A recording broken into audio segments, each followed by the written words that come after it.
राजनीति में परिवारवाद को लेकर बहस शुरू हो चुकी है। बेपढ़े और अयोग्य लोग भी राजनीति में बाप माँ और सास ससुर की विरासत संभाल रहे हैं।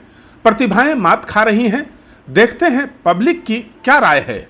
आज हम जितने भारत में देख रहे हैं, कोई परिवार से वंचित नहीं है। जहाँ तक कि कुछ लोग इससे परिवार से अलग भी हैं, जैसे हमारे राज्य के जो मुख्यमंत्री हैं परिवार से अलग हैं, एक एक्सेप्शन में हैं।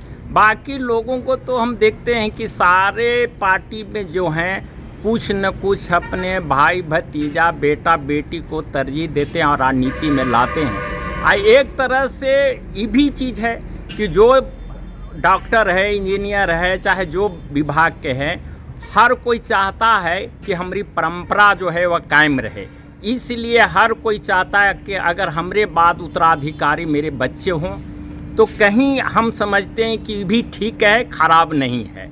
आजकल परिवारवाद जो है बहुत ही पार्टी में बढ़ा हुआ है और पार्टी को लोग आजकल इंडस्ट्री के तरीके से ले रहे हैं। अपना सीईओ के टाइप से जो है पार्टी का मुखिया जो है अपने बेटे को फॉरवर्ड कर रहा है, जो कि बहुत ही गलत है। जो कि लोगों को भी परिवार में आना चाहिए ताकि देश का विकास हो सके।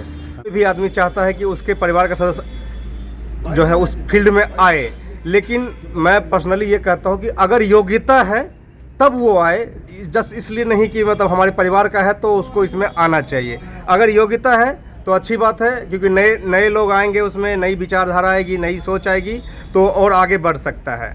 परिवारवाद राजनीति में बिल्कुल सही नहीं है, क्योंकि परिवार के अगले पीढ़ी की योग्यता पूर्वजों की तरह है, इसकी पूर्वजों की तरह होगी, इसकी कोई ठिकाना नहीं होता।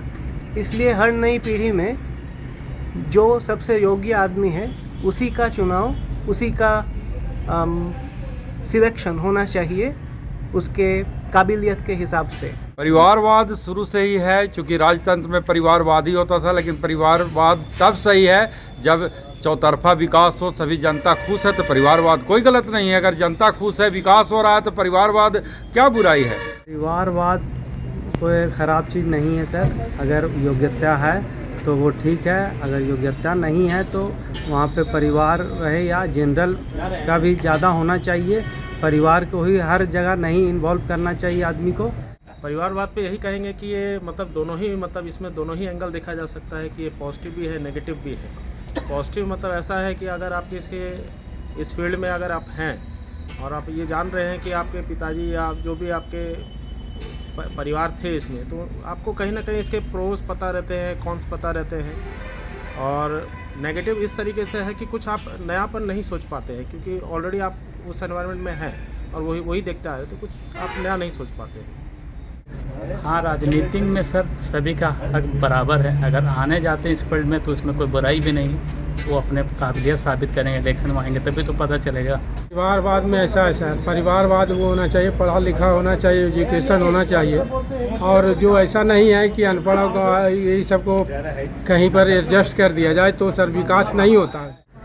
परिवारवाद सर बहुत गलत तरीका है। परिवार को ही नहीं, उससे अगर अगला योग्यता ज़्यादा काबिलियत है तो उनको लाना चाहिए, क्योंकि परिवार को नहीं। परिवारवाद नहीं होना चाहिए, क्योंकि हमारे यहाँ राजतंत्र नहीं है, प्रजातंत्र है। तो जो भी हो, नए लोग को आना चाहिए। परिवारवाद का हम समर्थन नहीं करते।